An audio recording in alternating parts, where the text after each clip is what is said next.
Welcome, everybody. My name is Jeff Fowler. I'm with the Apartment Owners Association. We're one of the largest individually organized groups of apartment owners in the states, in the state of California. And it's so good to have you with us today. Today, hot topic is the AB 832, this recovery time period that we're going into, and all the new forms and the different things. And so we're going to be covering that today, and expert speaker. And so very excited to offer that to you today.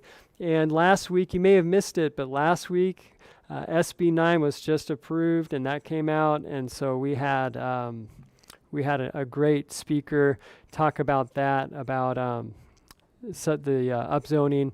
So you're going to want to catch that one too. If you go to the AOA USA, if you search that on YouTube, you can find that one as well. And we've got lots of other live streams that we've done. Next week we'll cover this topic again, and the week after that we'll do that for Northern California. So we're going to continue to hit the topic in November. First week in November is when in November 1st, you can start taking people to small claims court. So we'll have one about small claims court come in early November. So lots of different content for you that's going to be timely. And what we want to do is just keep you in the know so you do the right things and maximize your investments here. And so what you can do is you can subscribe to YouTube and then toggle over the notification bell. And if you do that, whenever we go live, you'll get it. And then you can hop on with us. And also, we have an e-newsletter. And if you go to the website, you can sign up for that, and that way you'll have just a lot more information about things that are going on. And like last, we had the SEP fee. I guess it needs to be paid by today. And so if you're under LA City RSO, I believe that is, you have that fee, and that's due today. So we sent out an email for that, and so those are the types of things that we want to help with. So go ahead and subscribe. And then also, if you like this thing, if this is good content, hit the like button, because then that helps Google know that this is something that they can share with other people like yourself, other housing providers, and then it'll come up more and more people will be able to see it. And we're doing this for free, and we are not monetizing the Google stuff at all. So it's just a matter of, we want people to know this, and so that's what we're doing this for. And we do want you to become a member, and we do have the forms, and that's one of the key things that we have. We came out with a new 3-day notice. You want to stay in the know, and you want to make sure you're using the right forms, and that's something that AOA will provide for you. So be sure to sign up. It's free. Okay, I've been lost on the screen that I see, but hopefully you can see me. And so we'll just keep going. But yeah, so I've lost my train of thought, but that's no big deal, because we're on a train and we're on the right track, and we're going to go to our speaker today. He has been in the business for 44 years. He's done over 200,000 evictions. He's got over 20 attorneys that are working with him, and they're doing just so much work.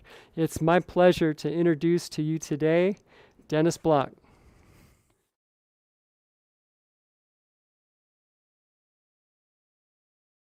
Jeff, and welcome everybody. Yes, Dennis Block, doing this now for 45 years, and as I said in our last seminar, we've seen about everything that you can possibly imagine.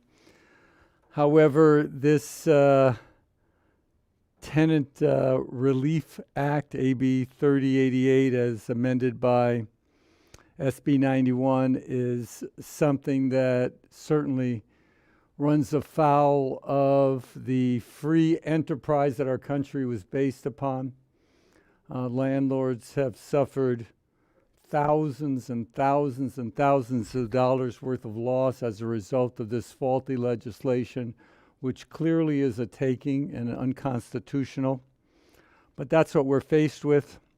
I'm going to get into the parameters of the so-called Tenant Relief Act. I actually like to call it a governmental assault on income property owners, but they do call it the Tenant Relief Act, and it has a, there we go. Then it has an extension, which is SB 91. And then we have what we believe to be the finality of the Relief Act, which commences, ladies and gentlemen, tomorrow. But not exactly, but I'm going to get into that.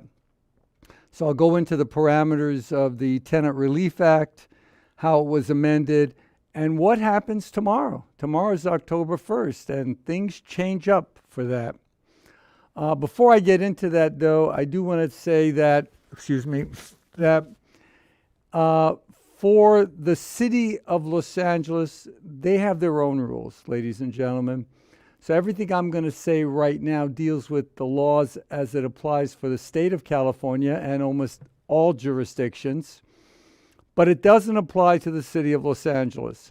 I'm going to get into what the parameters are for the eviction moratorium for the city of Los Angeles.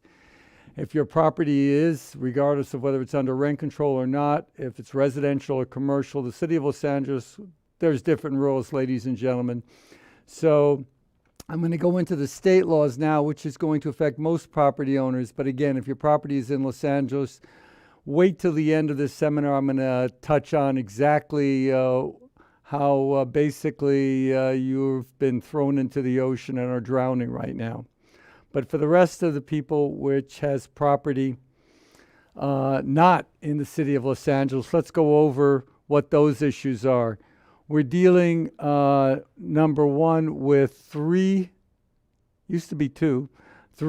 time periods under the Tenant Relief Act.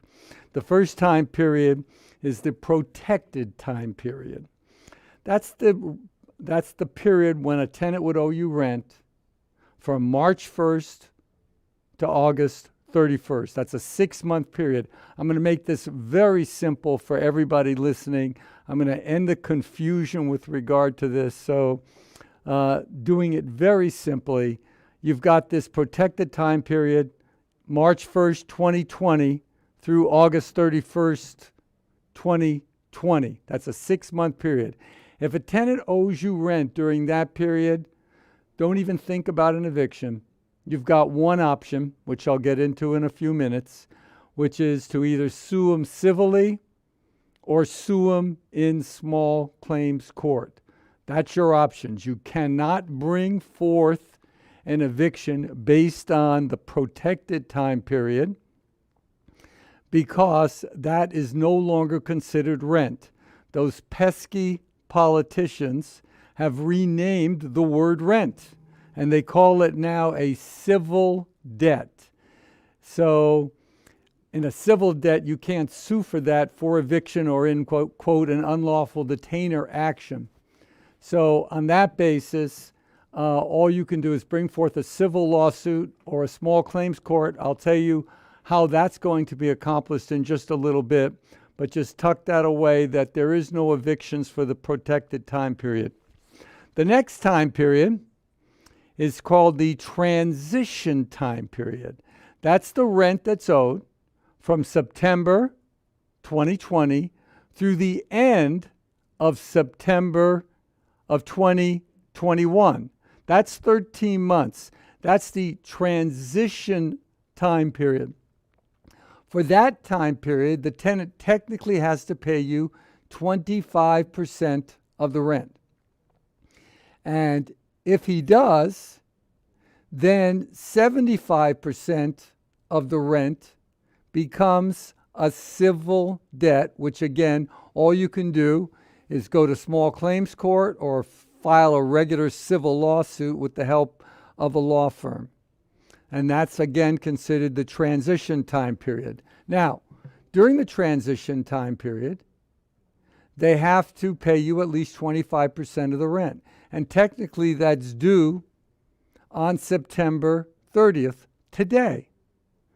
If you have served a 15-day notice to pay rent or quit, where the tenant returned the declaration, which was in that packet, which said, basically, I have a financial hardship and I can't pay you the rent. And this is, of course, regardless if the guy is driving 2 BMWs and taking vacations to Cancun. If he's returned that declaration to you, he has to pay 25% of the rent by today. And technically, with some caveats, ladies and gentlemen, you can bring forth an unlawful detainer action in October based on your tenant's failure to pay the 25%. I'm going to go into that in just a little bit, but that's what the basis is. I've already served my 15-day notice. He returned that declaration of financial hardship. I'm supposed to get 25% of the rent for that period, for that 13-month period. Again, from September 2020 through the end of September 2021, that's 13 months, he's supposed to pay you 25%. If your tenant doesn't pay you that sum, technically in October, with a caveat, ladies and gentlemen, you can proceed forward with an eviction. That is the transition time period. Let's move on to the last time period, which most people are not familiar with, and that's called the COVID-19 recovery period rental debt. That's a mouthful. The COVID-19 recovery period rental debt. I have to look down on my notes. So what's that period? What's that all about? Well, that's rent owed from tomorrow, October 1st, 2021, through March of 2022. That's a 6-month period. Now, if we go back just a little bit, the way this law is working right now through the protected time period and transition time period, ladies and gentlemen, you could have lost up to 19 months worth of rent based on the decisions of our politicians in creating this totally unfair law. 19 months. Now we finally get, tomorrow, we get to the COVID-19 recovery period for rental debt, and that's again starts with October tomorrow and extends through March 31st. For that time period, if a tenant owes you rent, you need to serve a 3-day notice to pay rent or quit. But please, go to your filing cabinets and drawers and those old dusty 3-day notices that you haven't used for a long time or that you'll still see online on some out-of-date websites, throw those away. There is a new 3-day notice to pay rent or quit, which of course you can get on the AOA website. I also have it on my website as too, but certainly go to the AOA website, aoausa.com, and you can get the latest edition of the 3-day notice. So if you don't get your rent for the month of October today, you can serve that brand new 3-day notice tomorrow, Saturday. The tenant will have just 3 days, excluding Saturdays, Sundays, and legal holidays. So if you serve it on on Saturday, the tenant will have through Wednesday to pay the full amount, not going back for the protected or transition time period, just for this rent owed for the month of October. In that 3-day notice, only put October's rent. Serve it on Saturday. The tenant's going to have, count it, 3 days to pay the rent.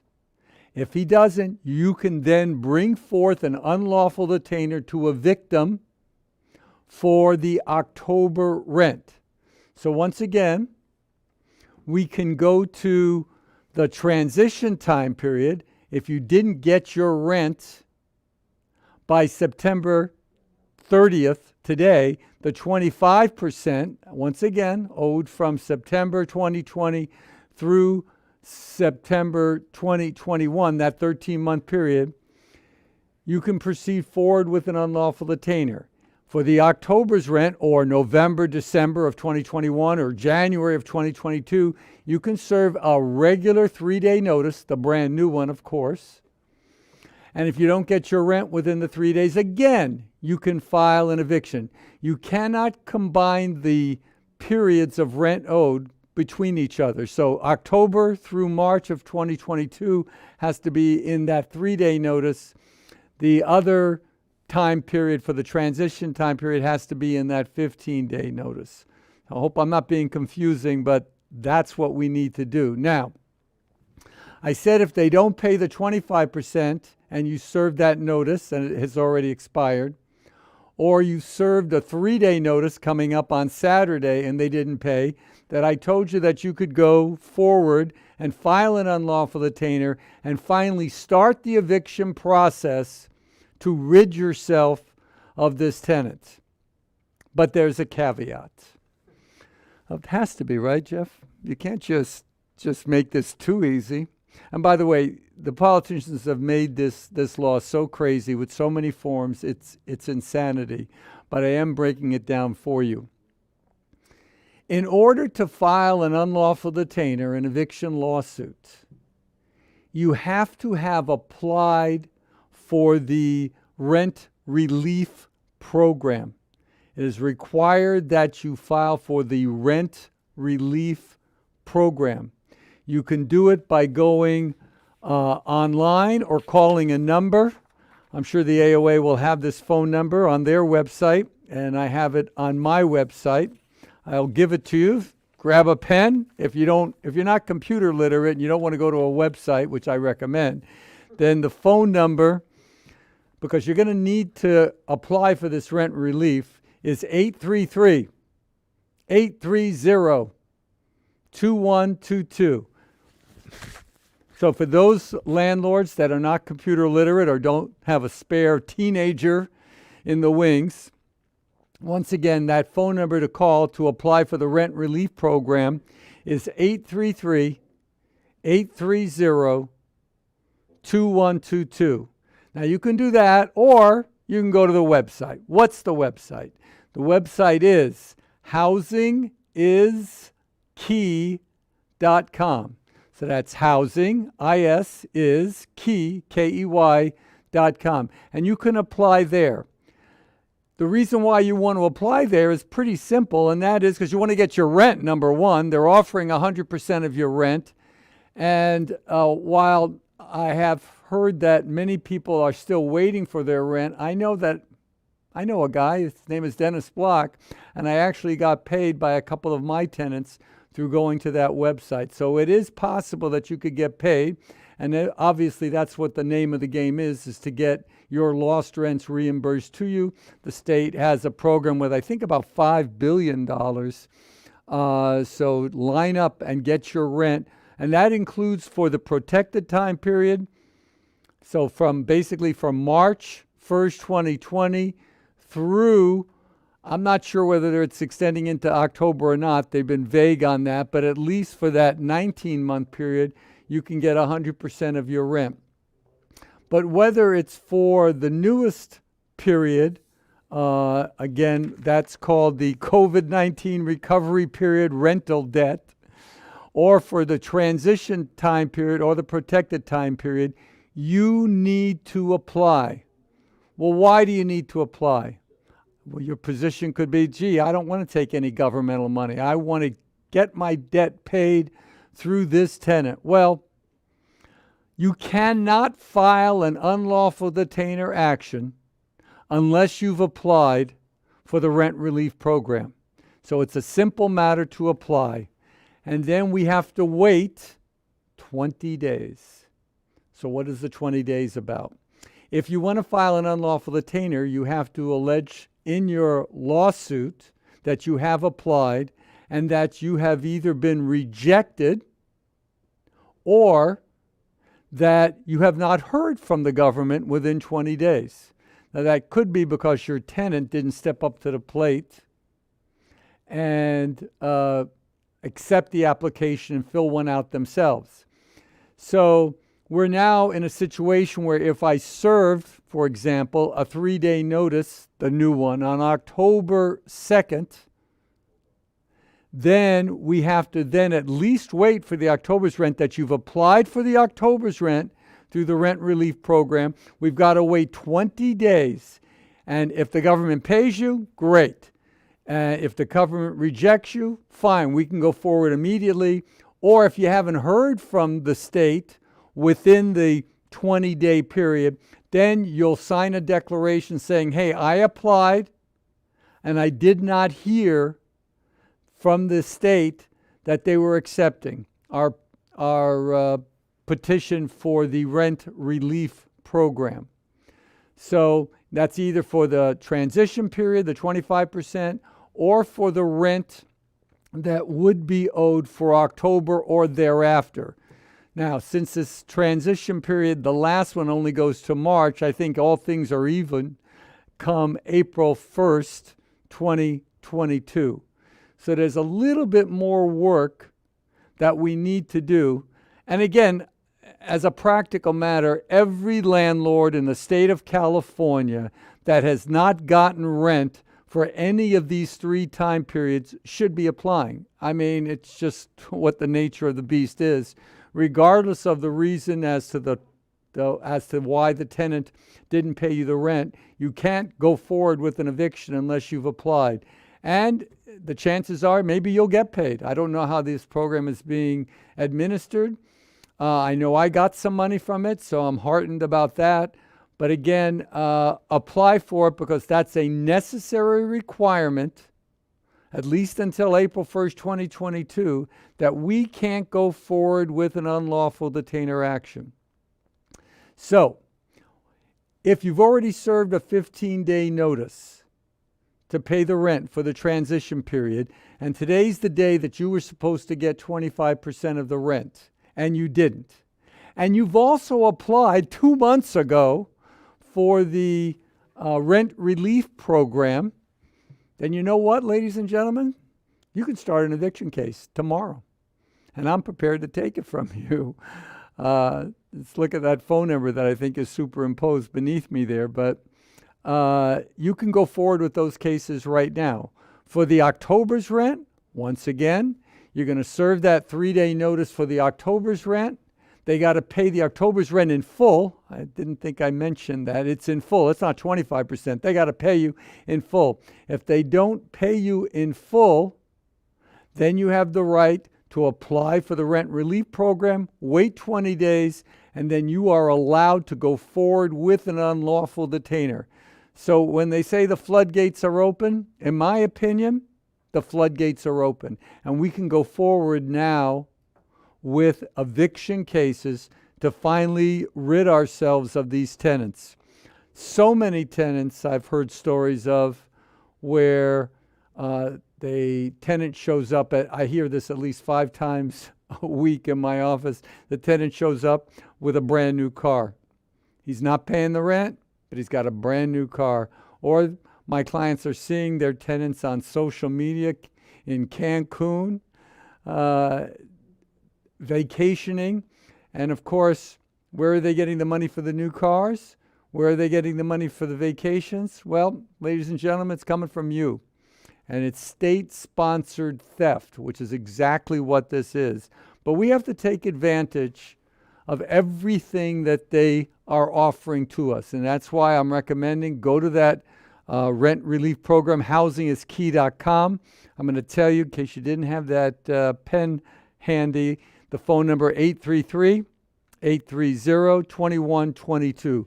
Go to the rent relief program. I'm going to need that. If I need to start an eviction, I'm going to need you to sign something that you did apply and that you either were rejected or that you didn't get any notification from the state within 20 days. I think the rules is that the tenant is given like 15 days to come back and apply. Of course, if the tenant does apply, then you're technically going to get your money and you can't go forward with an eviction for either the 25% for the transition period or for the current period, the full rent for the month of October. Again, the forms are on the AOA website. They're free. They're free, right, Jeff? They're free. Free. Also on my website as well.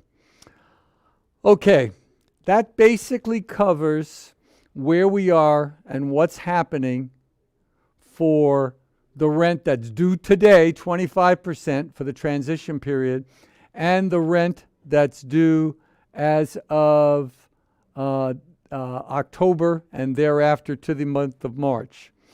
Let's talk about that.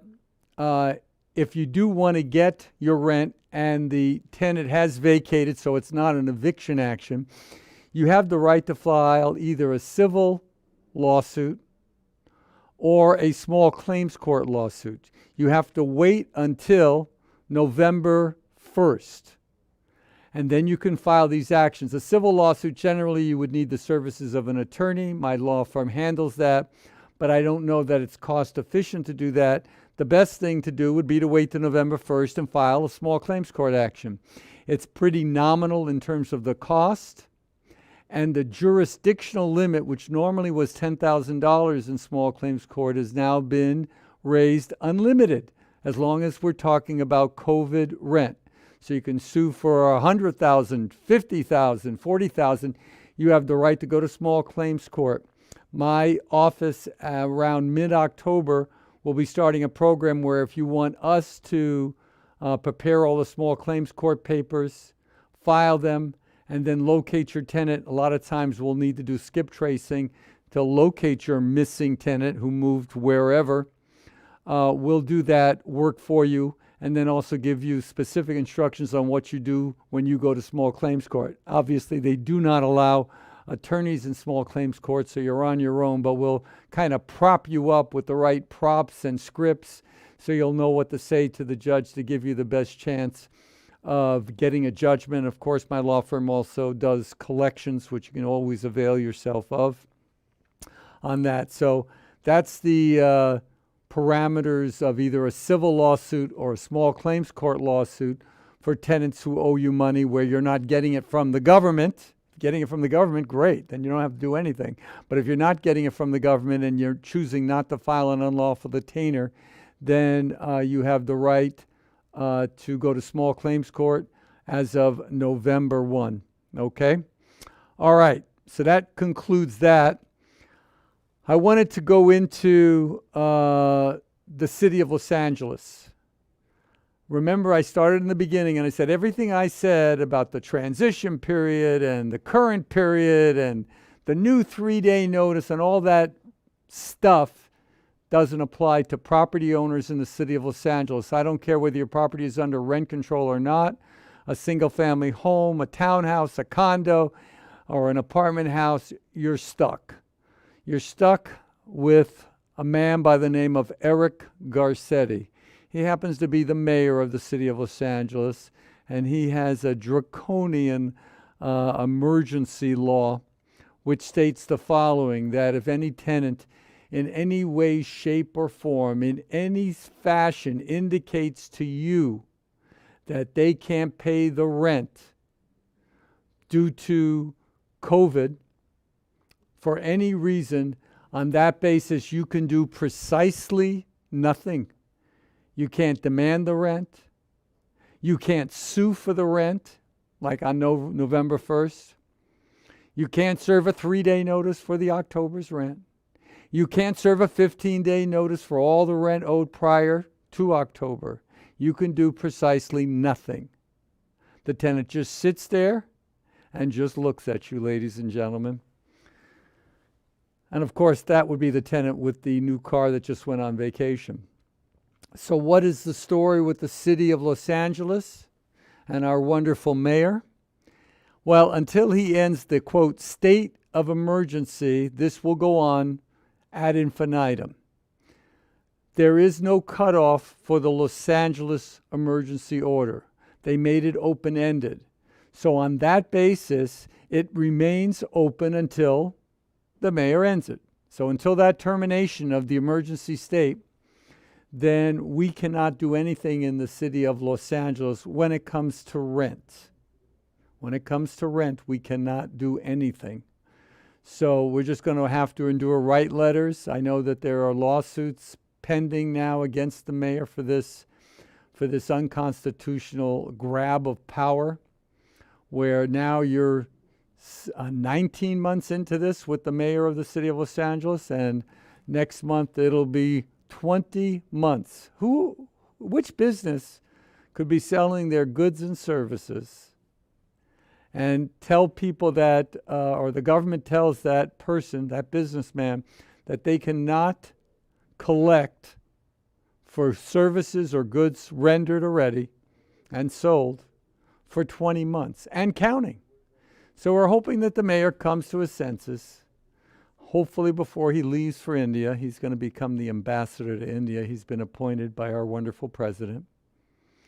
So we hope that he does it immediately, or maybe if not, then the next mayor for the city of Los Angeles will come to their senses.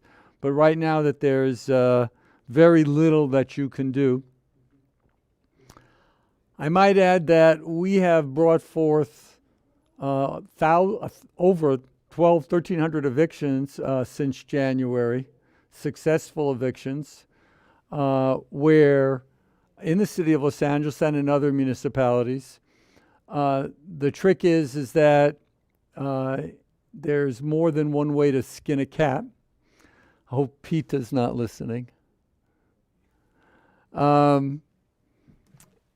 If your tenant is violating any other term of the rental agreement, he owes you 18 months worth of rent, but he brought in other occupants, or he brought in a pet that he shouldn't have, then we have the right to terminate that lease by serving a notice to perform or quit and proceeding forward with an eviction. So any violation of the rental agreement, such as extra people, pets, alterations, they've changed the locks on the property, that would be grounds to bring forth an unlawful detainer. I don't care what jurisdiction you're in, including Los Angeles. So if you have a tenant where you can do nothing in the city of Los Angeles, look for some other violation, and we might be able to bring forth an eviction. You can always call our office. We don't charge for a phone call as members for the Apartment Owners Association. Give us a call, and we're happy to tell you whether you have a case or not, or to answer your generalized questions on this topic. But if we can find something, for example, we had a case, this is about 2-3 months ago, where a tenant moved in, stopped paying on the second month, had wonderful credentials, which the client unfortunately didn't check. It turned out that there were tremendous misrepresentations on his application. He didn't work where he said he worked. He also claimed that he'd never been evicted and never asked to move. That's what he wrote on his application. And on his rental agreement, it said specifically any misrepresentations on your application constitutes a material breach of your contract, and the contract can be terminated. So that was a case that we brought forth. And I think we're right at the conclusion of that case, waiting for the sheriff to do the eviction. So even in the city of Los Angeles, as well as other municipalities, or the county of Los Angeles, for example, we can bring forth an eviction. We just need to check your rental agreements, see if you know of anything that the tenant is doing incorrectly or in breach of that rental agreement, and we can proceed forward. But basically, for non-payment of rent cases, in the city of Los Angeles, you have no options of moving against your tenant. You do have one option, and that which you should be doing regardless of where your property is, and that is, again, apply for the rent relief program by going to housingiskey.com, or that phone number, I'll give it to you one more time, 833-830-2122. So that's your options, either to find another impropriety that the tenant has done with regard to the rental agreement, or that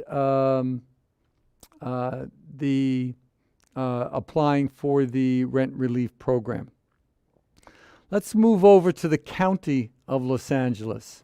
The county of Los Angeles has tried to usurp the authority of every other city by claiming that they're in control of every other city, and they just extended their moratorium until March 31st, 2022.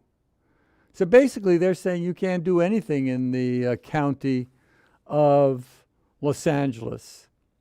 Unfortunately, or fortunately for us, the county's latest ordinance that they just passed yesterday is totally illegal, and we're totally ignoring it. It goes under a code section, a state code section, which was Code of Civil Procedure 1179.05, subsection A. Wow. That's Code of Civil Procedure 1179.05, subsection A. What that code section said, that's a state code section, it said that a municipality does not, or a county does not have the right to extend their rent control statute after August of 2020. So after August of 2020, a local municipality doesn't have the right to extend their eviction moratorium. Well, then how did the county just do it yesterday, you might ask? Because the law is very clear. You can't extend it. And the answer to this is how did the county do it? They did it against the law. So we're totally ignoring the county statute, which says that this is now applicable to all cities in the county of Los Angeles. We're proceeding forward with those evictions for the 3-day notice period, for the October's rent, the 15-day notice, or for breaches of the rental agreement. We can just totally ignore that. You might say, well, if the county of Los Angeles can't extend it, then how is it that Los Angeles is extending it? How come it doesn't apply to Los Angeles? Well, Los Angeles was pretty sneaky. See, the county, their first ordinance, I think, ended in August of 2020. It had a cutoff. And then from that point on, they kept illegally renewing it, which, of course, they can't do based on that code section I quoted. But the city's ordinance, the city of Los Angeles, their ordinance was different. Theirs was open-ended. It said this ordinance applies until the mayor declares that it's over. So they never extended their ordinance because their ordinance never was over. So that's how the city is getting away with this highway robbery to landlords and income property owners. So that's the difference between the county and the city. So the county we can ignore. So if you have, for example, and there's all kinds of cases that can be brought, but if you have, for example, a single family home that's not subject to rent control, and you're in the wonderful city of Linwood or Compton, we can right now, today, if it's not subject to any rent control, we can serve a 60-day notice to terminate a month-to-month tenancy. Nothing prevents us from doing that. If your property is subject to statewide rent control, then you need to have good cause to evict. Good cause, of course, would be a breach of the rental agreement, like I've explained, or a nuisance factor. That would be true in any jurisdiction. But they also have the statewide rent control has a catch-all that you can always evict the tenant under statewide rent control. And that is, number one, if the tenant is in the first year of his tenancy, you don't need good cause to evict. So if your property is not subject to a local jurisdiction like Los Angeles or LA County, unincorporated areas, or Beverly Hills, Santa Monica, West Hollywood, it's subject to statewide rent control. If your tenant's been there for less than 1 year, you have the right to just serve a 30-day notice and get out. You don't need a reason. If you're ever renting out property and you know that your property is subject to statewide rent control, do not give a 1 year's lease. Don't do that. Either give a month-to-month tenancy or maybe a 9-month lease or a 6-month lease, because when that lease is over, if you don't like your tenant, you have a very easy path to evict. You can either tell them, I'm not renewing that 9-month lease, so please get out at the end of that 9th month. Or if they're on a month-to-month, you can just serve a simple 30-day notice to vacate. So never, if your property is subject to statewide rent control. What property is subject to statewide rent control? The answer to that is assuming you're not under a local jurisdiction then your property is subject to residential income property is subject to statewide rent control unless it is a single family home, a townhouse, a condo, a duplex where the owner lives in one of the units of the duplex prior to the tenant moving in. And when I say duplex, I don't mean two single family homes on one lot. I mean one structure that has two units together. If the landlord lives in that unit and rented to this tenant, that again would be an exception and it would not be subject to statewide rent control. The last one that is not subject to statewide rent control, the exception, would be if the property was built within the last 15 years. If your property was built in the year 2010, then you're at that multi-unit building, family unit building, is not subject to statewide rent control. So if your property, that's where how you know whether your property is under statewide rent control. Otherwise, it's exempt. If it's exempt from all rent control, it's very simple. You do need to serve a notice on your tenant or include that in the rental agreement that the property is not subject to statewide rent control. Then you're free to raise the rent to any level. You're also free to evict without cause on a month-to-month tenancy just by serving a 30 or a 60-day notice. Now, if your property is subject to statewide rent control, again, you can evict for any of the standard reasons: extra people, failure to pay the rent. Again, we got to be cognitive of the 15-day notice or the 3-day notice. And again, even in statewide rent control, you still have to apply for rent under those code sections, under that housingiskey.com. But there is one catch-all. If you do have rent control, statewide rent control, there is one way, even if the tenant's been there longer than 1 year, there is one easy way to evict, and that is based on renovation. So if your property is subject to statewide rent control and you want to renovate the unit, you have an easy path to having that tenant go. So for example, you have a unit where the rent is low and the applicable increase in LA County and Orange County, Riverside, San Bernardino, it's currently 8.6%. If that rent increase, which you could do right now, by the way, you can do an 8.6% rent increase. It's 5% plus the CPI. The CPI for those areas is 3.6%. So you literally could serve an 8.6% rent increase right now. Doesn't have anything to do with COVID, the pandemic. The easy way is to do this renovation eviction. The requirements are that the renovation has to take at least 30 days to complete. Well, every renovation takes 30 days.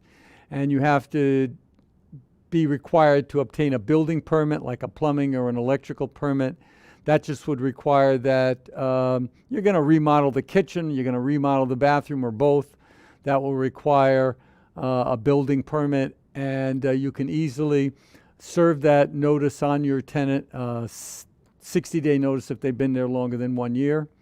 And the tenant would have to vacate. Then thereafter, you really have to do the work. You really got to do the renovation and pull the permits and make sure your contractor's there for at least 30 days doing that work to get this job finished, so that you're in compliance with the law. Then once that tenant vacates and you do the work, then of course you're free to raise the rent to market level.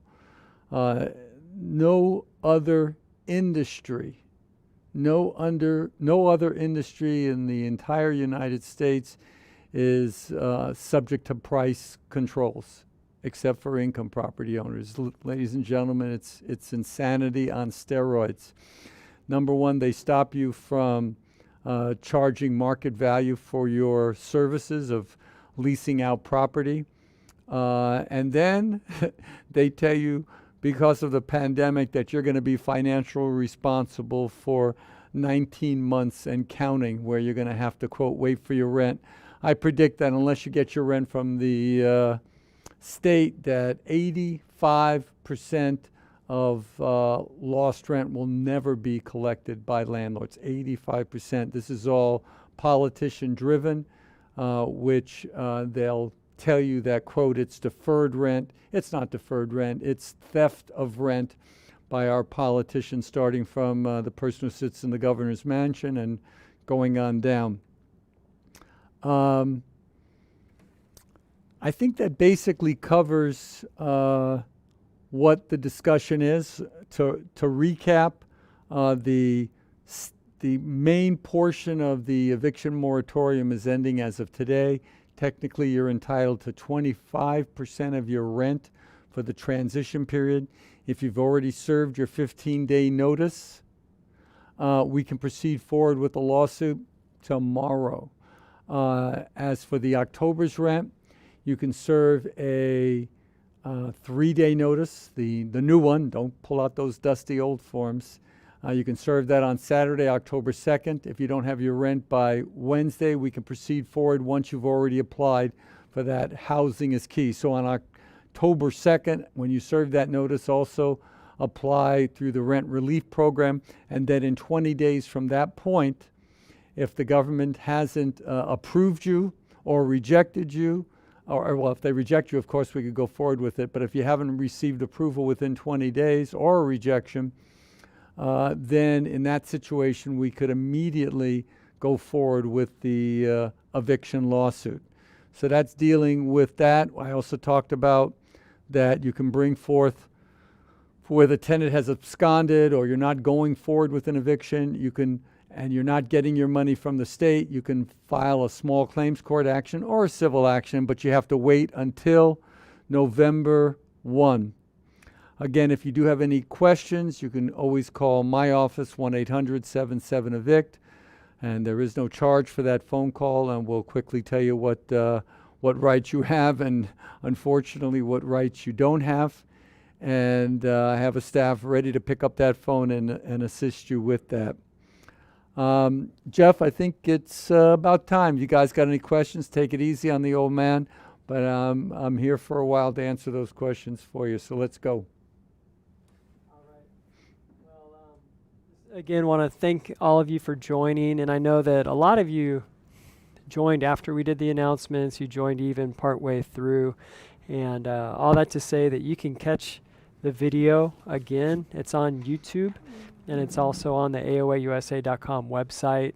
If you just search AOA USA on YouTube, or a whole bunch of stuff will come up, and you can catch it there.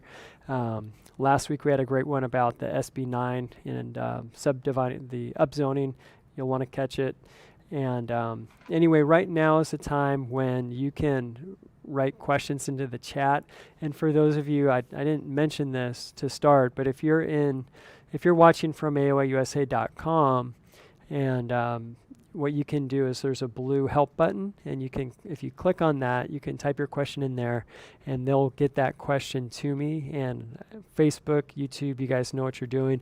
And this is one really important thing for us to be able to answer your questions, is that you state what city you're in and how many units you have, because all that, and then potentially, yeah, what kind of unit it is, and so be real specific so that we can help you. And it was so good what was just shared there about how you know if you're in statewide rent control. All that stuff was just so good. I know there's a lot of confusion around that, and there'll be a lot of questions about it. And anyway, so while we give time to people to write in the chat, we really miss you. We miss seeing you. We miss having the AOA $1 Million Trade Show. We're going to be doing that again. And so when we get there, we're going to do it. And then also even the seminars, meeting face to face, we really miss you. Many of you have been with us for years, and it's really a family. So we're so thankful for all of you members that are out there. And one thing, like with what LA County is doing, with what LA City is doing, and then even things like the SEP fee, many of you got one of these as well. And this SEP fee, this was done by your LA City Council members. It was the first time that that's been raised, and so this is the perfect opportunity to write them. And then for the LA County, the LA City Council, the LA County supervisors. These are all people that you want to write. And so on our website, across the top, there's a protest page, and you need to give them feedback on this. And so, especially if you're in LA County or LA City specifically, or if you're in Berkeley, Oakland, where there will continue to be eviction moratorium, you want to give them your feedback. And when we come together and do this, it works better. And so come and do this with us. We really would appreciate it. For all of us to fight together for each other. You might say, well, I'm getting all of my rent. Well, let's think about everybody in the whole industry. And when you come up with these kind of laws, and when you make theft illegal like this, it needs to be challenged. And if it's not, it just gets worse and worse. And so that's where we're at. And anyway, we have one thing for everybody that's registered. What we like to do is give away things sometimes. And so we have over 2,000 people that are registered for this event. Everybody's name goes into the wheel. And so what we're going to do is we're going to spin the wheel. Everybody who registered for this live stream, we're going to pick one name of somebody who's going to get a 1-year free subscription to AOA's new property management software program. And so this is specifically for people in California. If you're AOA members, it has the AOA forms in there. And what really is nice is that you have the online rental application. You have it even where you can customize it, but it's the AOA rental application. And then that information, when you get it back from your applicant, you can push it into your AOA membership program and run the tenant screening. There's a whole lot that you can do with it, but I won't go into it. But let's go ahead and spin the wheel. I can't see who's going to win right now, but hopefully we have a winner come up here pretty quick. And guys, just let me know when you have a winner.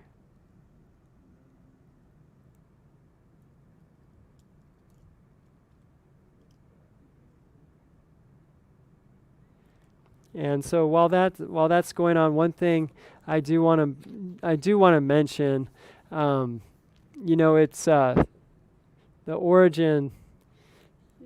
We have the origin of COVID and all these things, and and Dennis mentioned that it came from China, and you have to make a real clear distinction. Literally, I've been to China over 100 times, speak Chinese. I know a whole lot about that place, but what was really unexpected is that some people were angry or frustrated with Chinese people that are here in America, Chinese Americans that have been living here for literally generations. And so that's one thing that I really want to just speak against and say that's not what Dennis, I know that has not what he's thinking, and that's definitely not what we would think either. And so I just want to mention that because there's so many things that are just going crazy these days, and we want to band together as housing providers, and then we can go for it.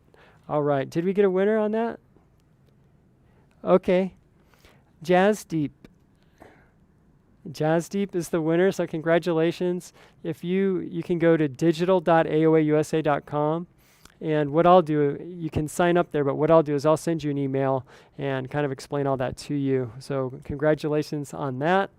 But all of you win free forms, right? Because all the AOA forms are free.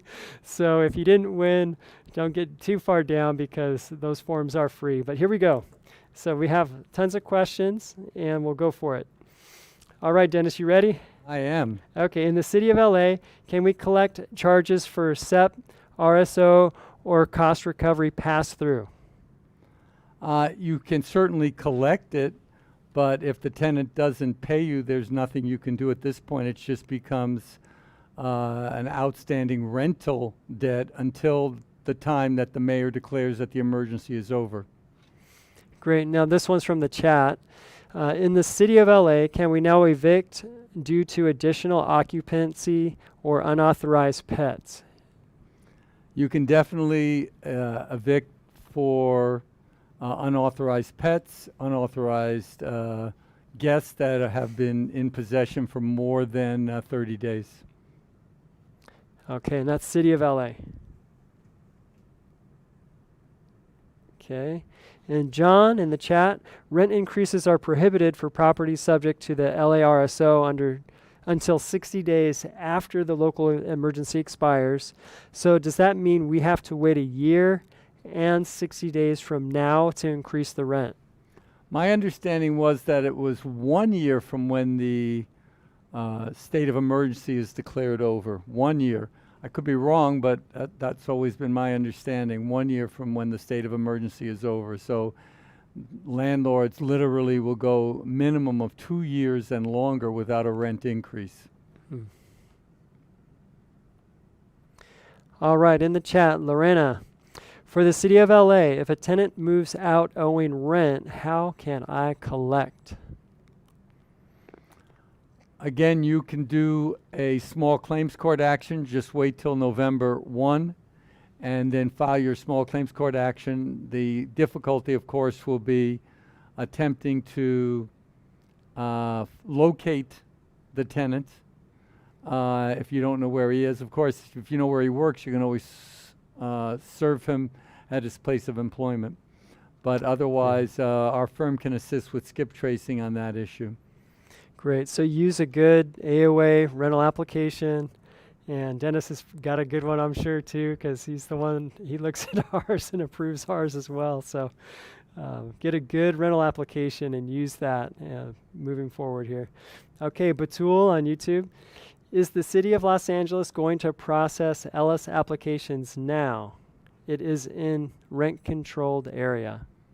Okay, for the audience, Ellis Act application is where a landlord chooses to permanently take the unit off of rental housing use.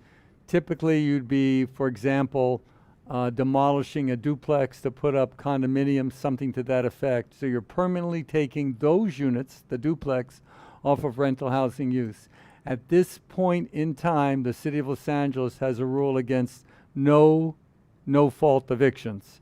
So that would be considered a no-fault eviction. You're asking the tenant to move because you want to have a different purpose for that property, and that is banned at this point. It's prohibited at this point from doing an Ellis Act. So you're going to need to wait, and I've got so many clients chomping at the bit.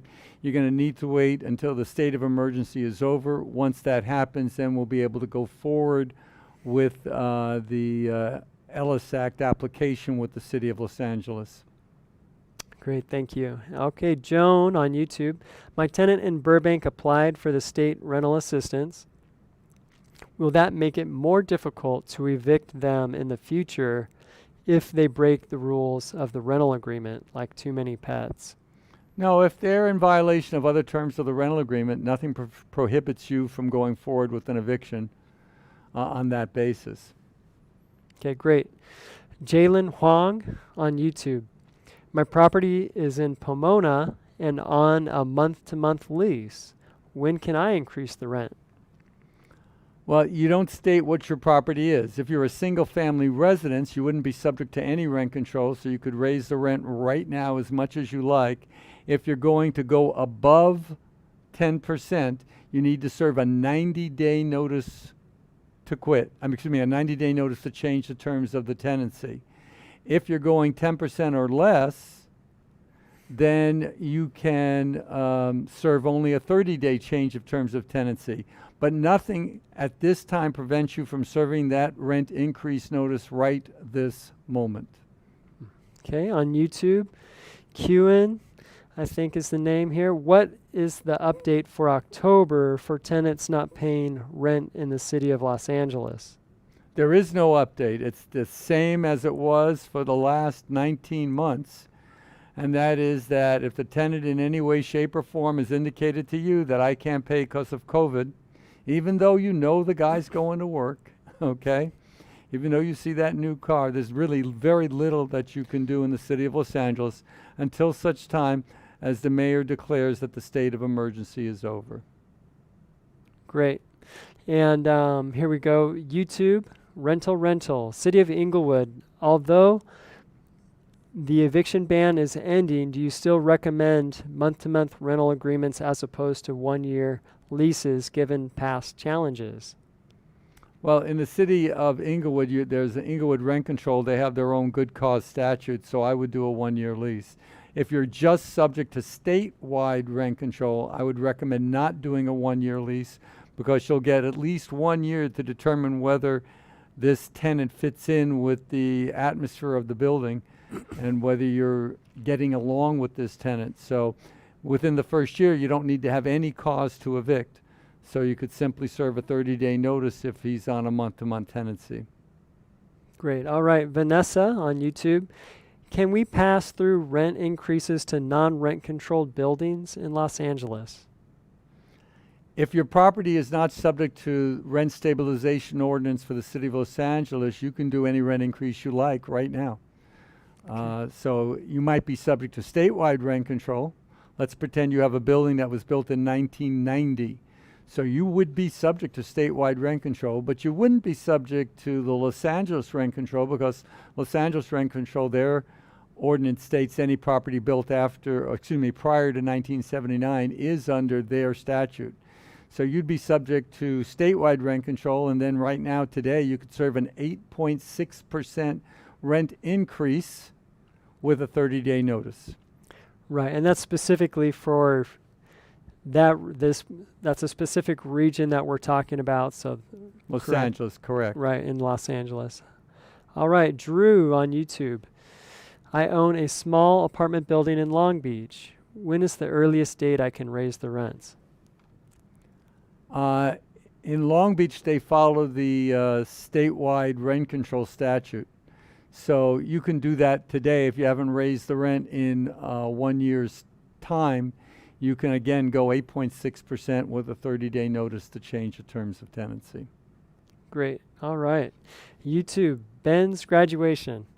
Can we now begin a chargeback for capital improvements that we've done on the property? I think that's more of a, I see what you're saying. What city was that? He didn't put it. Okay. Again, in the city of Los Angeles, where you are entitled to seek more rent for capital improvements, let's say you put a new roof on or you did plumbing, in the past you were able to apply to the city for a capital improvement increase. Then the tenants would be responsible for 50% of that rent, of that capital improvement cost, amortized over 5 years with a max of $37 per month.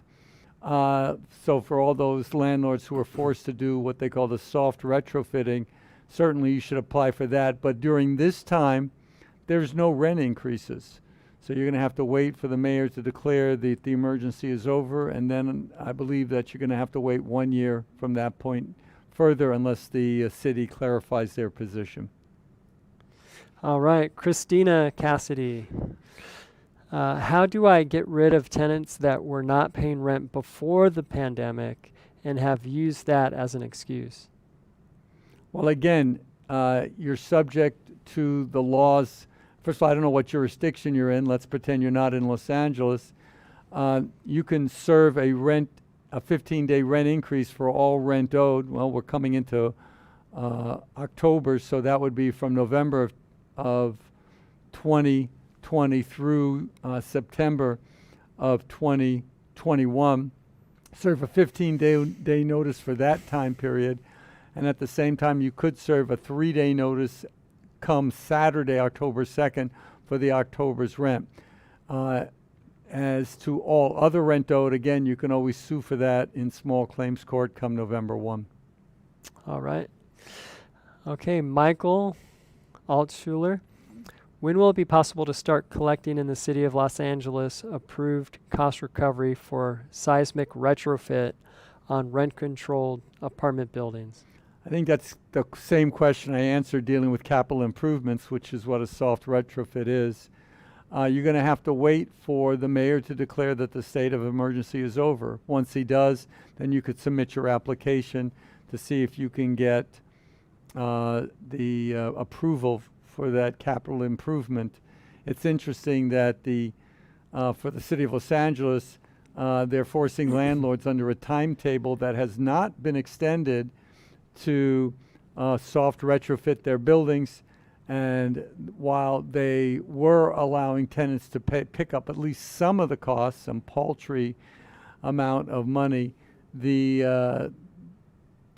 are not allowing that rent increase at this point, though you still have to do the soft retrofit. So, and also, I don't know, call me silly, but endure not getting rent for 20 months. So the onerous on the landlord is unbelievable. All right. On Carl, this is a good question. Anyone notice the LA Housing Supplemental Code Enforcement Bill due by today? What's that all about?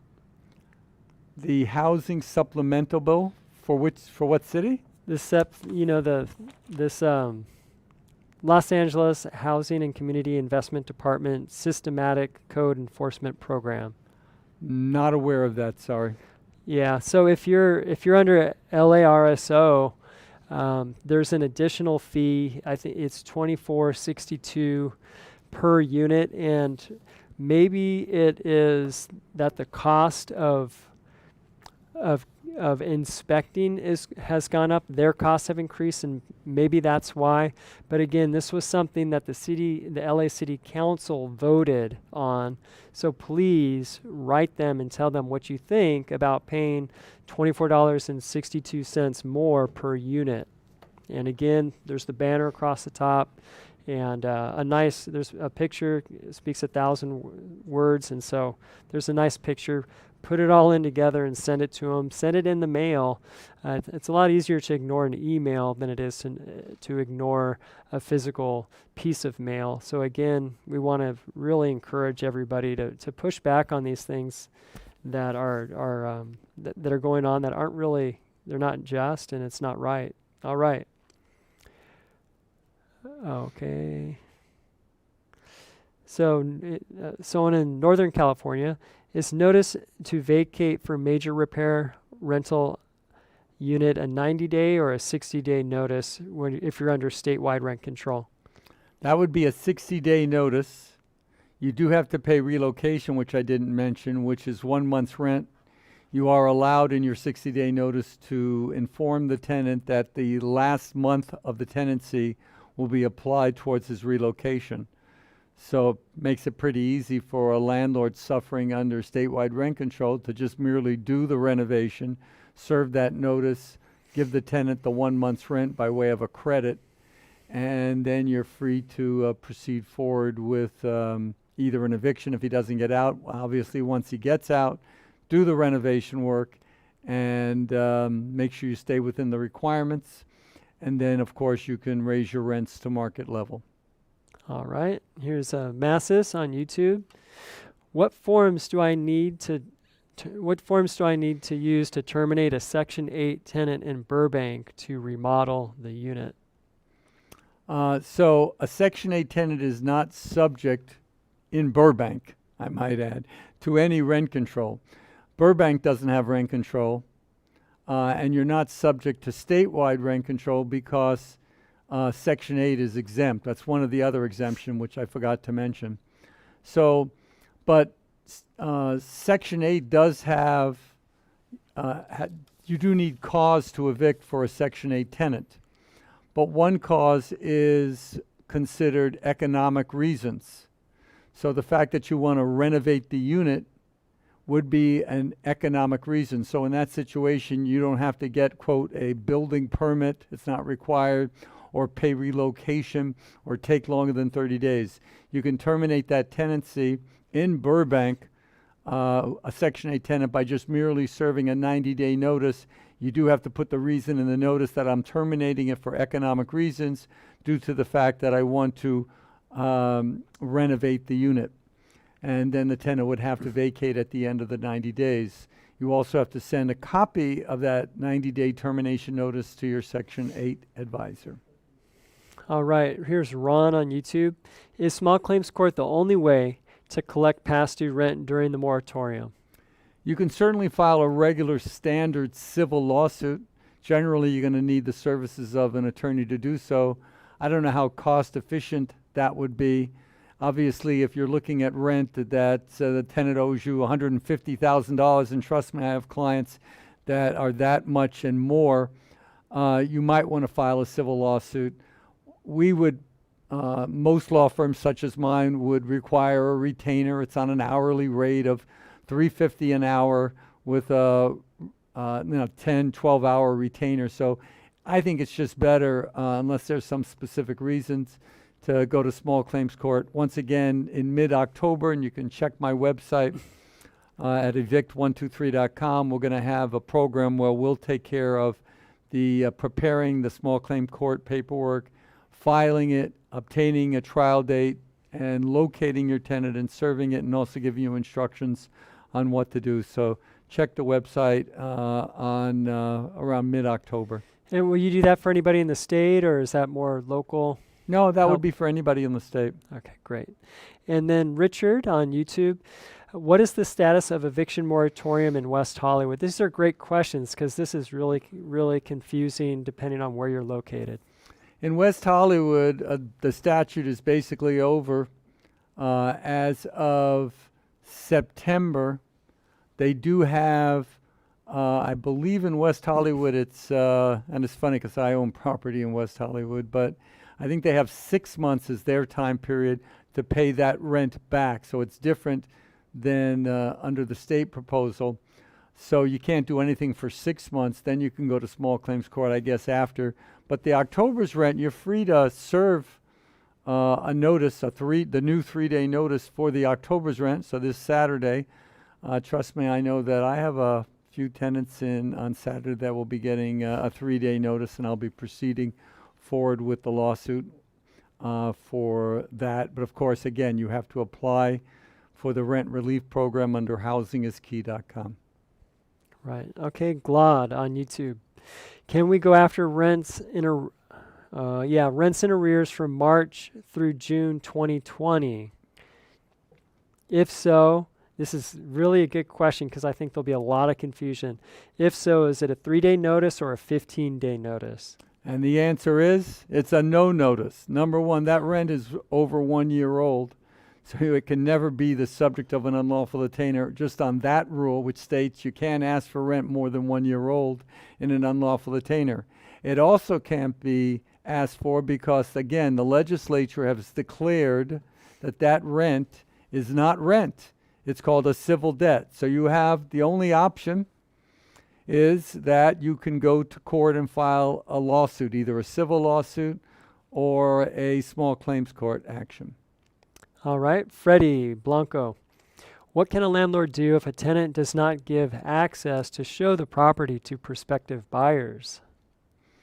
Okay, under Civil Code Section 1954, the landlord has an absolute right to enter a dwelling unit upon serving a 24-hour notice stating the date, the time, and the reason, if the reason is that you want to exhibit it to purchasers. The problem is that we're in this COVID situation, and I do not see any court of law enforcing that right unless it's like an emergency situation where, water is cascading underneath the front door and you got to get in there, or possibly a fire. So I don't think a judge is going to enforce that during the COVID situation where a tenant can be forced to open up his doors at this time, notwithstanding the civil code. All right, on YouTube, Egal Youngman. I have court judgment about 5 months ago. However, I just heard that to collect it, I need to apply to court again. If you have a judgment for a specific monetary amount, there's nothing further that you need to do. Maybe what I think you might be referring to is that if you wanted to garnish wages or attach a bank account, you would need to apply to the court for an additional form. That form is called a writ of execution for money. And with that form and some other certain paperwork, you'd be able to garnish wages or to attach a bank account. But there's nothing further you need to do. If you have a judgment for money, you're golden at that point. And judgments are good for 10 years and can be renewed thereafter. Okay. All right, here's MRC. And I applied for the state refund, and the website says that they pay back a max of 15 months. Tenant in a condo in Oakland, okay, haven't paid rent for 18 months and counting. Oakland has no expiration date for the eviction moratorium. What recourse? Well, if Oakland is like Los Angeles, then you're, and I'm not familiar with the Oakland one. And by the way, the AOA has a wonderful attorney in Northern California, Rich. What's his last name? Beckman. Rich Yeah. Beckman. Thank you. You guys should look up his number, and he'll give you more specifics for all of Northern California. I refer a lot of my clients to him.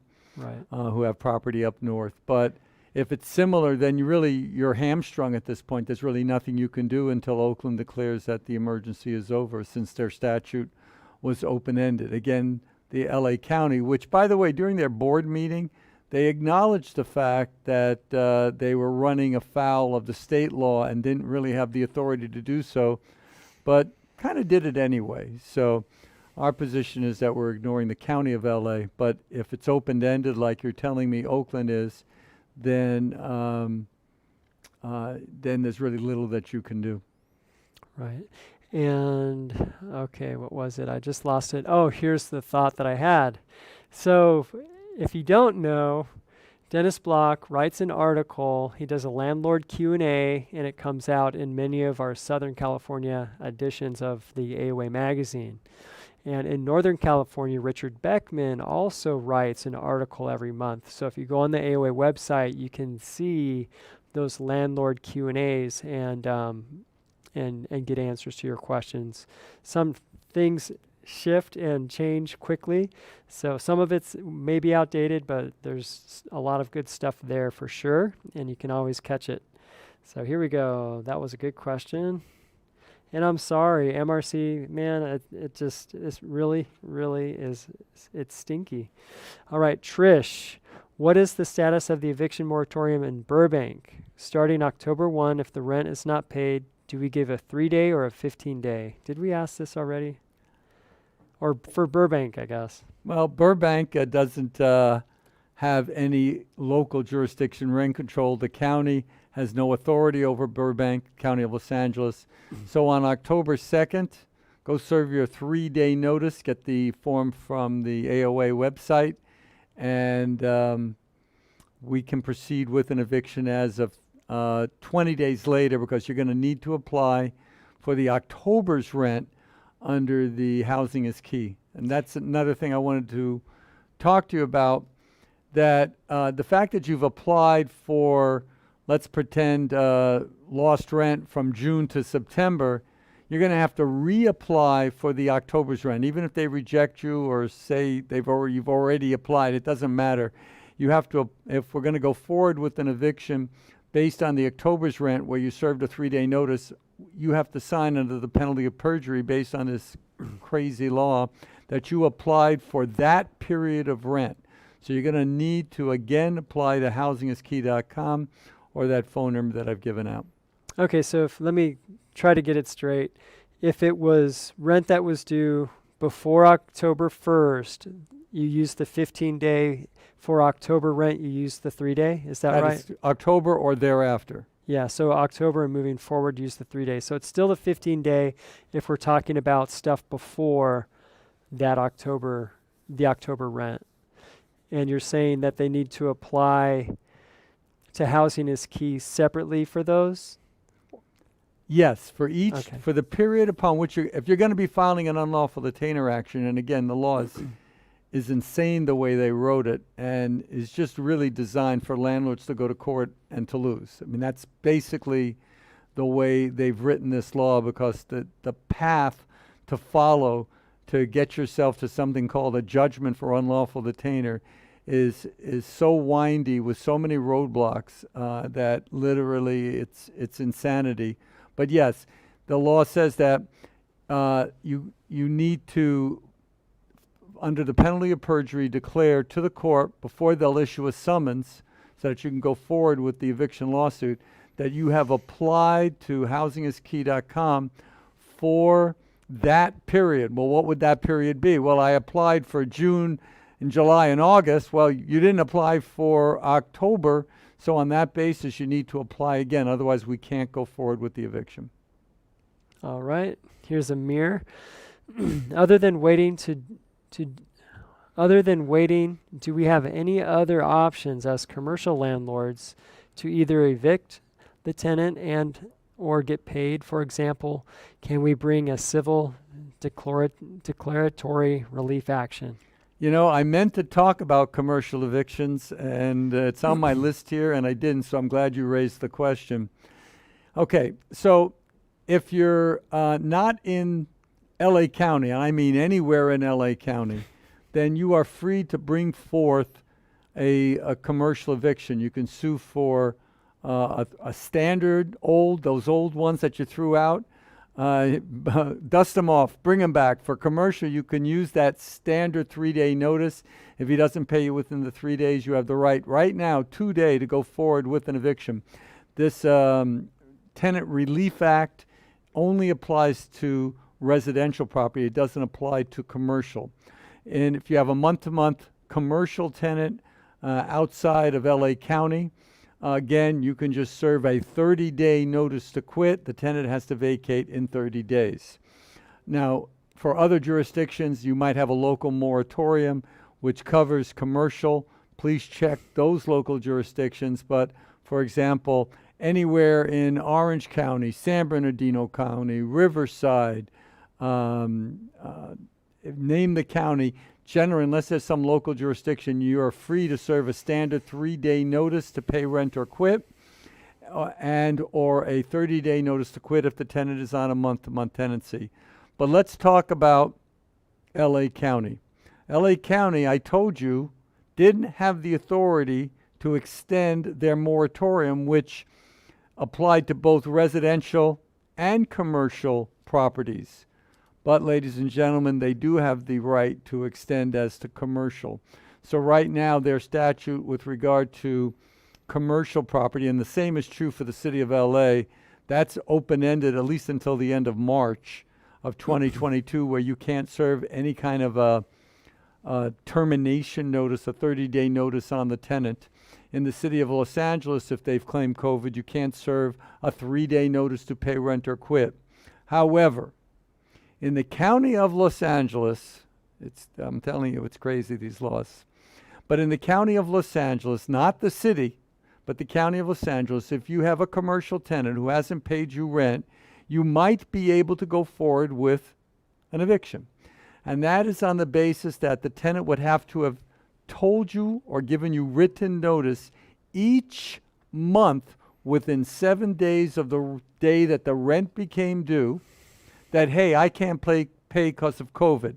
If the tenant skipped a month, then you have the right to serve a standard 3-day notice and proceed forward. That's under the county rules, which very few people know. So for commercial landlords out there listening to me, if you've got property any place outside of LA County, you're probably free to go forward with it. Check with my office. If you've got property excluding the city of Los Angeles, but in LA County, unless the tenants come up to you and said, hey, I can't pay, within 7 days of each month, we can go forward with those lawsuits right now. All right. Amelia, what is the status of the eviction moratorium in Compton? And I think, I'll just let you answer. Well, Compton would come under the standard, Tenant Relief Act, which is also, of course, known as the governmental assault on income property owners. So what I told you about the protected and transition time period is all applicable. Come October 1, you can serve the new 3-day notice the day after on October 2nd. If they don't pay within that time period, we can commence an eviction. Also, since all the rent that became due up to September 30th in the transition time period, they had to pay 25% by today. Look how timely this seminar is, Jeff. And if you don't get that and you have applied for the Rent Relief Act, then we can proceed forward with that eviction come Monday. All right. And I think there's a tremendous amount of confusion just around, am I under LA rent control or am I under statewide rent control? Can you explain, if you're in LA County and you're not LA City and you have multifamily property, how do you know which one you're under? Well, if you're a single family home, a townhouse, or a condominium, or a newly constructed property, then you're not under any rent control in any jurisdiction. In the city of Los Angeles, if your property was built after 1979, actually it's after October 1978 to be specific, you're not subject to the LA rent control. Now, again, if you're multiple units, you'd be subject to statewide rent control unless it was built within the last 15 years. But you also have local rent control statutes like West Hollywood, Santa Monica, Beverly Hills, and unincorporated areas of LA County, for example, East LA. Those areas are all subject to their rent control statutes. Great. All right, Shoab, it's great to have you ask a question.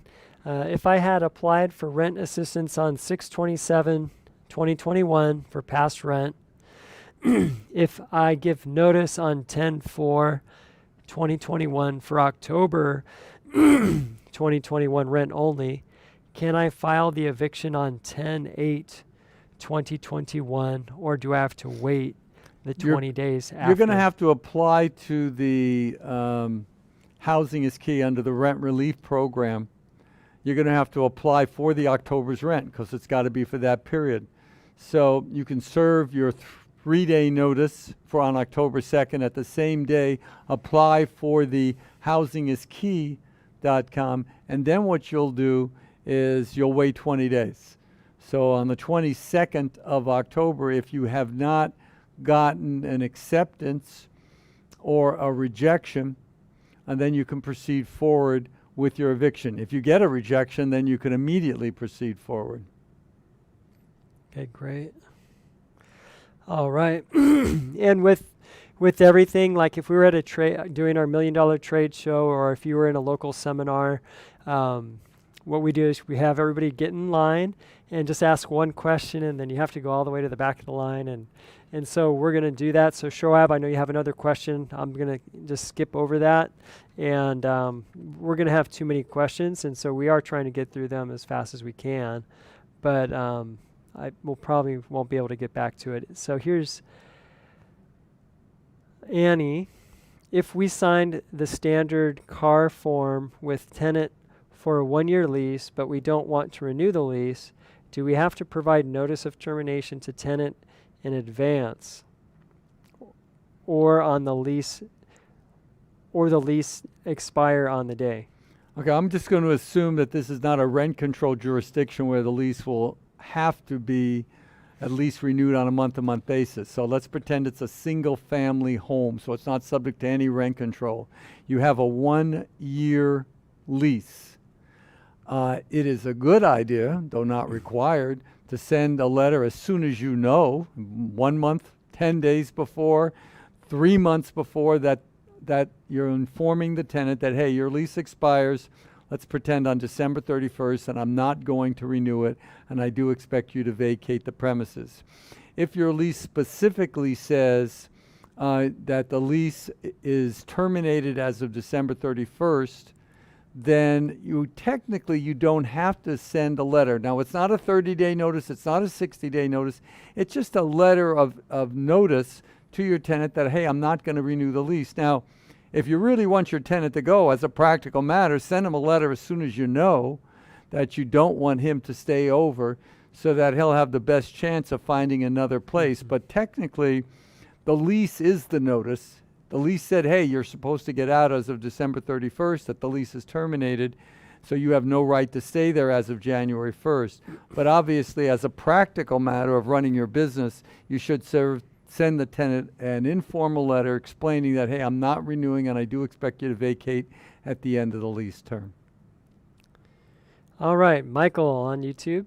I have received payment for past due rents from the COVID relief fund. I am paid through November 10th. What happens if the tenant fails to pay on November 11th? I'm shocked, number one, because I think the YouTube person is telling me that he's already gotten advanced rent. He's already gotten rent for the month of October, or is he referring to October of 2020? But if he's gotten rent for up to November 10th of 2021, well, on November 1st, I would presume the full amount of rent is owed. So I would serve on November, once the rent becomes delinquent, I would serve in November the new 3-day notice form for the balance owed. And again, you'd have to again apply, that's the rules, ladies and gentlemen, again apply to Housing is Key. How are they going to keep up with this with people applying every month, right? I mean, it's insane. So it's not just one landlord, one application. You could have one landlord and 10 applications. You know, they wrote this, I'm sure the legislature wrote this and signed by our wonderful governor. I'm sure they wrote it at midnight when no one had any sleep and no one took it one step further, like, hey, what happens if this happens? So, but the laws are insane, ladies and gentlemen, and probably the people who wrote them are equally so. And then we have Annie. What was the civil code, the civil debt window time frame again? That's a really good question. Okay. The civil debt starts at March 1st, 2020 through, the first one is August 31st, August 2020. That's a 6-month period. Now, for the next period, which is from September 2020 through the end of September 2021, that's also considered a civil debt, but not for the full 100%, only for 75%, because again, the tenant has to pay 25% of the rent by, drum roll, today. Thank you. All right, here we go. Okay, D. Canar on YouTube. For the city of LA, for a single home or condo, rent control rear, whatever that is, can we increase rent on October 1st? If it's a single family home, there are no rent limitations. You could do so today. You don't have to wait till October 1st. The moratorium did not stop rent increases. The city of Los Angeles stopped rent increases for rent control properties, but whether you're subject to statewide rent control or no rent control, you're allowed to raise the rent. If it's no rent control, it's unlimited, but if you go above 10%, you do have to serve a 90-day notice of rent increase. I might add that if your property is not subject to any rent control, this is important, ladies and gentlemen, for any existing tenant, you must send them a notice, which you can get from the AOA website or my website, that this property is exempt from all rent control. If you're signing up a new tenant, that's got to be contained in the rental agreement or an addendum to the rental agreement. If your property is subject to statewide rent control, again, serve all of your tenants with a notice that the property is subject to statewide rent control, or if you're renting out a new unit but it's subject to statewide rent control, that phrase has to be included in your rental agreement. All right, Lisa Smith. LA County extended the moratorium yesterday until January 31st. I saw the press release yesterday. What now? Again, it is illegal for the County of Los Angeles to extend their rent control, and that's due to Code of Civil Procedure 1179.05A. Yes, I am cheating. I'm looking down at my notes. But that's the code section that said that a municipality does not have the right to renew after I think it was September of 2020. Actually, after August 19th of 2020. So they have no right to do it. They even acknowledged that in their council or councilman's notes, but notwithstanding that, they didn't care. Right. They argue. I can't remember what their argument was. So I think they're going to they're proceeding, and it's going to end up having to be a decided in the courts. Correct. Well, And it's going our to position is that yeah. it's clear on its face, so we're raising that argument. I have what we call a trial brief already done, and in the briefcase of every one of my attorneys, so that when if the issue is raised, that we don't have to go forward. We have the law, and it's pretty clear that they didn't have the right to extend their statute. Right. So if merely, and I mean merely, if the judge follows the law, then we should be able to go forward with it. There was on another avenue that the Centers for Disease Control decided in their ultimate wisdom, talking about illegal acts, that they would extend the evictions due to a CDC order, Centers for Disease Control order, that would affect local states. And they wrote that order. We had some of our cases that were stopped right before the sheriff was going to do the eviction.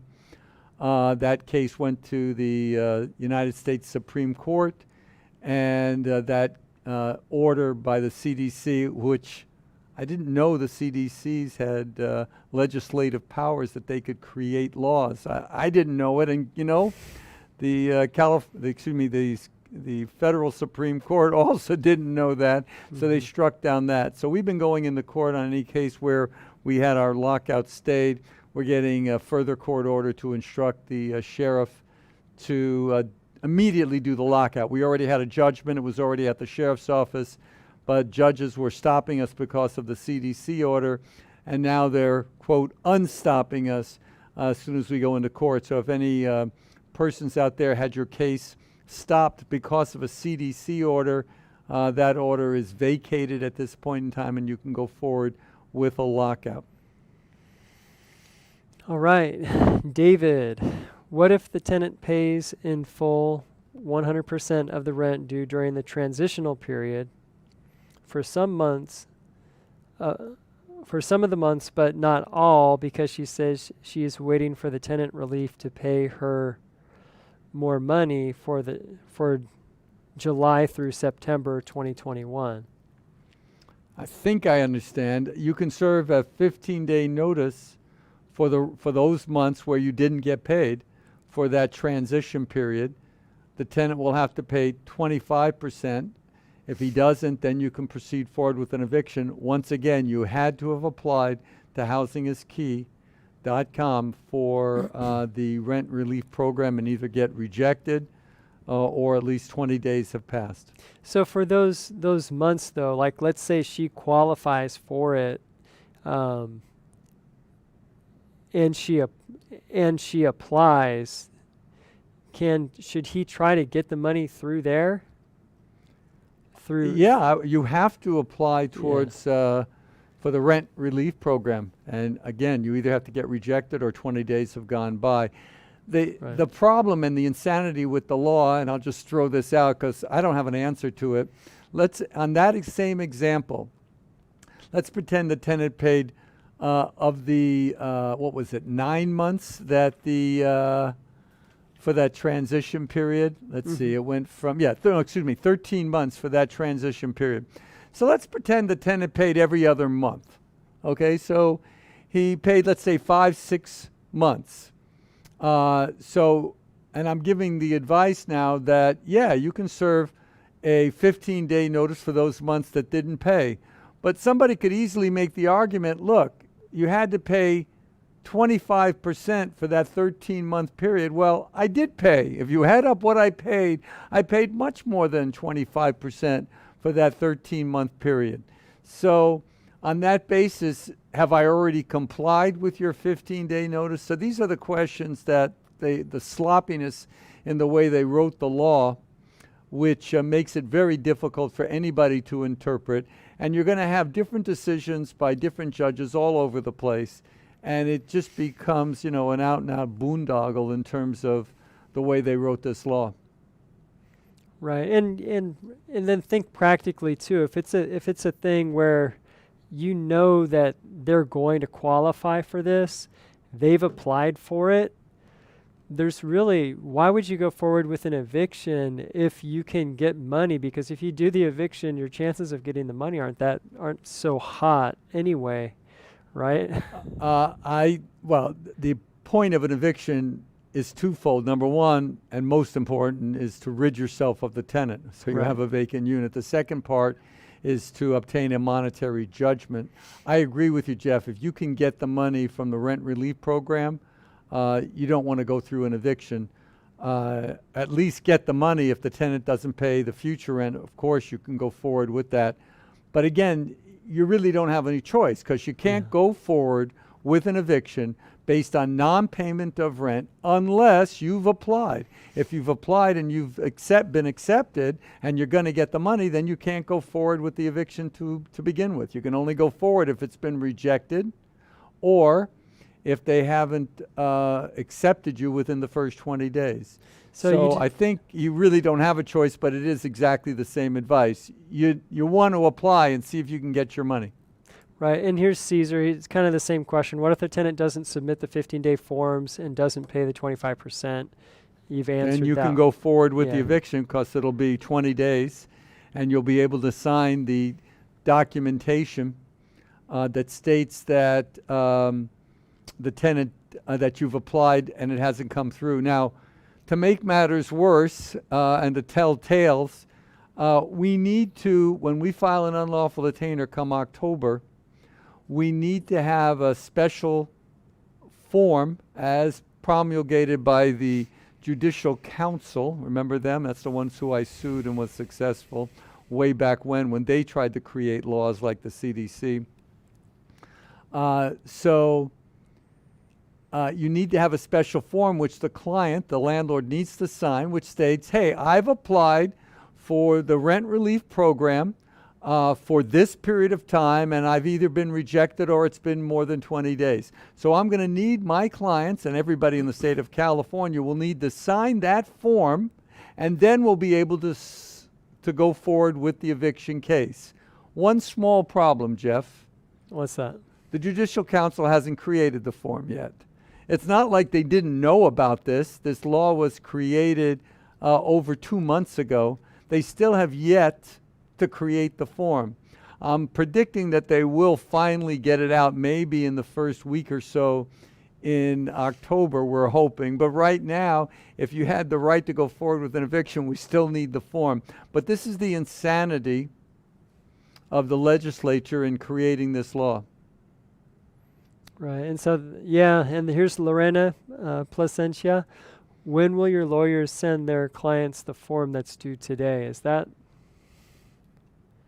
I don't know what the due today form is. Yeah, I'm not sure what form she's referring to. The obviously the rent relief program, you go online to obtain that. They might be talking about in the city of Los Angeles that you have to re-register your units. I'm not sure, and maybe today's the cutoff date, but it's not necessarily an eviction issue. Okay. All right. Sachi, when can we raise the rent in LA County? Again, if you're not in the city of LA and you're not subject to any local rent control ordinance, you can raise the rent right now. If you're subject to statewide rent control, you can raise the rent right now. Again, it's 8.6%. All right. We're going to do 3 more, Jeff. 3 more? You got it. 3 more in you? There's 3 more. Okay, let me read these. Got to get back to the office and answer my phones, you know. Yeah. Tell me about it. 1-800-77-EVICT.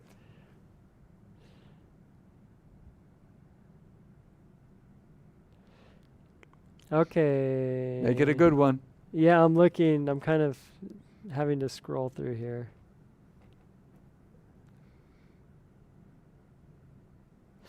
Okay, so Liliana on YouTube. Would the small claim civil suit be for the 25% or the entire amount owed? You could do for the entire amount owed at that point. If you didn't go forward with the eviction, let's pretend you couldn't because the tenant vacated. You can go forward for the entire amount of all rent owed during the protected transition and the final COVID-19 recovery period rental debt, the third period. Okay, Hermosa property.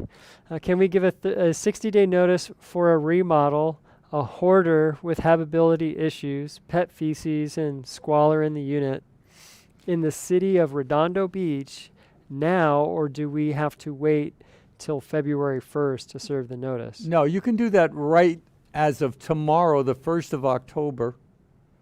You can serve a 60-day notice that you want to renovate the unit, but you have a better remedy. The better remedy is that the tenant, no doubt, if there's a written agreement, is in violation of the terms of that agreement. The agreement states that you have to, all rental agreements state that you have to keep the premises in a neat and sanitary condition. So in that case, I would just serve a 3-day notice to perform or quit, giving the tenant 3 days to clean up the unit. At the end of the 3rd day, if the tenant has not cleaned up the unit, and trust me, they won't, then we have the right to bring forth an eviction at that time. I don't have to worry about the rent relief program or anything else. Okay, and I'm like, yeah, I'm like trying to read through these, and you're talking, and I think you just said, I found one because it came up so many times, but here it is. Here's our last one. Alina, so on YouTube, what happens if the tenant doesn't do their part for rent relief? They don't turn the form in. They don't complete it all the way. And why wouldn't a tenant, let's think this out, ladies and gentlemen, why wouldn't a tenant complete the form so that they wouldn't have to pay 19 months worth of rent going on 20? Why wouldn't they want to do it? And the answer is probably they don't qualify because they were working and they had the wherewithal to do it, or they just don't have it together to do any kind of qualification. So if they don't do it, then you've complied with the statute, and we can proceed forward with the eviction on the basis that you have applied for that period of time upon which the notice to pay rent or quit was requesting, and we can go forward with the eviction. All right. Well, any last thoughts, Dennis, from you before we wrap up here? Yes, I just wanted to thank the Apartment Owners Association, the premier apartment association for the state of California. The fees to join are so small. It's less than $100. So literally, you get their forms, you get to call my office, and we're happy to answer questions. And really, you've got somebody as a partner with you in your building, at least a partner in thought, so that you can run your credit checks through them. So we really want to, and just these educational seminars are great that they put out their money to produce these things, and I'm so happy to assist with them. And again, be vigilant with regard to enforcing whatever little rights that you have with regard to your tenants. Evictions are going forward. We've done literally over 1,000 evictions this current year, where we have 1,000 successful evictions where tenants have gotten evicted just this year alone. So call our office if you do have any questions. And again, take the time to, if you're not a member, and it's silly not to be, take the time to go to the AOA USA website, and please join that website. The credit checks alone are worth so much money to you, because quite frankly, if you really did a good job in screening your tenants, in most cases you'll never have to call an office like mine to do an eviction. Right. Well, thank you. Thank you for the kind words. You always stroke our ego. Not necessarily asking for that, but we'll take it. And for everybody, if you're, just want you to know, like, you can extend your AOA membership. We are going to be raising the price. It's $79 right now. January 1st, we will be raising the price to $97, so still under $100. But if you're an existing member, you can extend that out further, and at the $79 price. So you can lock that in. And then also one little thing to note is we set it up so now if you renew or extend or sign up for the first time, you have an option to choose a digital version of just the membership packet. And so if you choose that version, you're going green. We're reducing our carbon footprint, and it just saves all around. It saves. There's a cost there, and it's pollution anyway. if you do that, you get an extra video, you get an extra special report, and we're going to try to continue to create more value. But I just wanted to mention that to you and encourage you to take the digital version.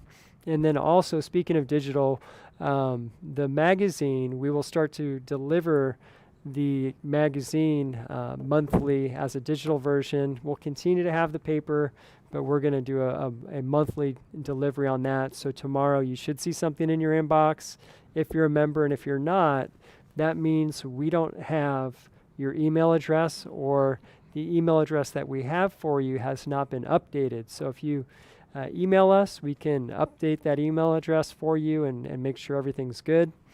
And anyway, oh, and don't forget, look at the AOAUSA.com, the AOA USA YouTube, because there's lots of great content. And last week, Seth Phillips, so engaging, talked about ADUs, talked about the new zoning law and upzoning. So you're going to want to look at that one. Next week, we have Michael Brennan.